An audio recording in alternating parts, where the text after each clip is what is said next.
này bông bò đi chiនឹងវងនេះបងប្អូននេះស្នាដៃម្ដាយខ្ញុំដាំនេះបានលាស់ស្លឹកល្អបងប្អូននេះហើយដល់ម៉ោងវាស្រោចទឹកវាក៏ពិតយើងអត់ត្រូវស្រោចពេលថ្ងៃណាអ្នកនេះ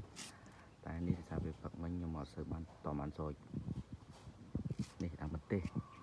ស្រាប់នេះគឺប្រទេសដល់មកដល់នេះហើយបាទតកួននេះបងប្អូនឃើញទេនេះគឺប្រភេទតកួនហ្នឹងហើយ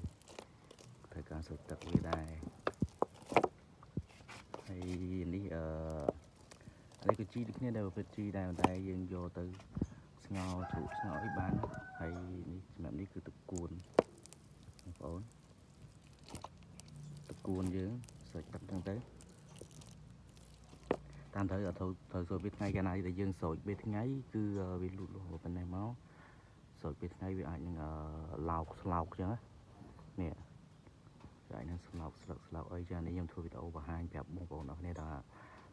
ពេលដែលវាលូតលាស់កំពុងតែលូតលាស់ខ្ចីអញ្ចឹងយើងកុំឲ្យស្រោចវាពេលថ្ងៃពេលល្អយើងស្រោចវាពេលព្រឹកឡើងអញ្ចឹងណា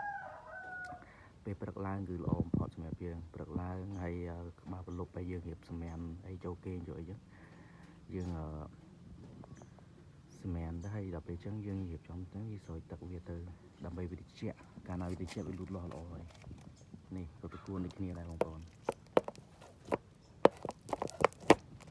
តកួនដែរហ្នឹងនេះក៏តកួនដែរហើយនេះក៏ម្ដាយខ្ញុំក៏ដាំតកួនដែរហើយចំណែកនេះគឺជាប្រភេទលឹកខ្ទឹមដាំខ្ទឹមអានេះជាសម្រាប់ដាំគ្រាន់តែមកទុកហូបសម្រាប់បេះហូបក្នុងក្រុមគ្រួសាររបស់ខ្ញុំហ្នឹងហើយមិនមែនជាអាជីវកម្មសម្បីដាំសម្រាប់លក់សម្រាប់អីអញ្ចឹងណាមិនមែនទេហើយមានច្រើនទៀតនេះជាស្លឹកខ្ទឹមហើយនេះក៏ប្រភេទជីនេះបើសិនជានេះយើងអាចបេះវាយកទៅឆាបាន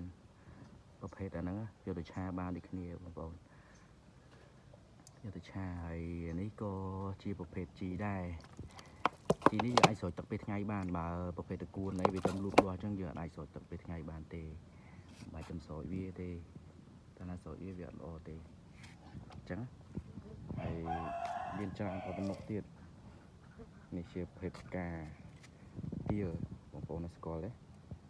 តែខ្ញុំគឺមានច្រើនមានតាំងពីប្រទៀលមានតាំងពីអីច្រើនអញ្ចឹងបងប្អូនអរគ្នានេះនេះក៏ប្រទៀលដែរសិតតែប្រទៀលជារួមម្ដាយខ្ញុំគាត់ដាំមកច្រើនណានេះផ្កាមក10បាទហើយនេះក៏ប្រទៀលដែរបងប្អូនណានេះសម្រាប់នេះគឺផ្កាស្អាតបងប្អូនផ្កានៅតែខ្ញុំសិតតែផ្កាសិតតែអីចឹងមកឃើញទេបងប្អូននេះច្រើនចាំមើលកន្លែងទៅខាងនេះវិញណែ